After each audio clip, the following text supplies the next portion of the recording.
రెండోది, మార్వాడి యూనివర్సిటీలో మీరు ఎటువంటి ఎంట్రన్స్ ఎగ్జామ్ ద్వారా జాయిన్ అవ్వరు.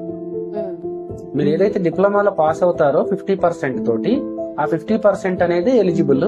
తర్వాత fee common for all, very low. Semester కి 70,000, సంవత్సరానికి 1,40,000. సెమిస్టర్ వైజ్ పేమెంట్ చేసుకోవచ్చు.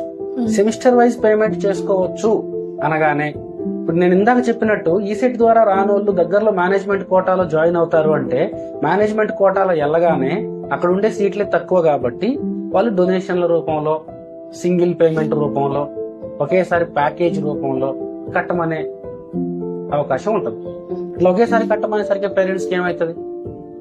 అదే డిప్లొమా 3 years, అదే బీటెక్ నెక్స్ట్ లేటరల్ ఎంట్రీ ద్వారా 3 years.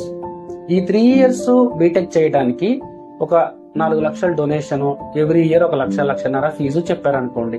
ఈ 3 years కి కలిపి కాలేజీకి ఒక 6 నుంచి 10 లక్షలు ఖర్చు అవుతుంది అనుకోండి. పార్ట్ వైజ్ గా కట్టమంటే, ఇయర్ వైజ్ గా కట్టమంటే పేరెంట్ కి కొంచెం బడ్డన్ తగ్గుతుంది. ఒకటేసారి డొనేషన్ ఇంత కట్టేయాలి అంటే పేరెంట్ కి బడ్డన్ అవుతుంది.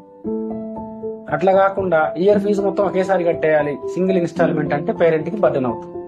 అదే coming to Marwadi university, semester wise fee payment ఉంది.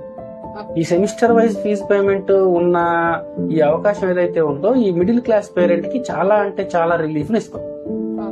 స్టూడెంట్ కి కూడా అటువంటి టెన్షన్ లేకుండా హ్యాపీగా సెమిస్టర్ వైజ్ ఫీజు పేమెంట్ చేసుకుని కంప్లీట్ గా చదువు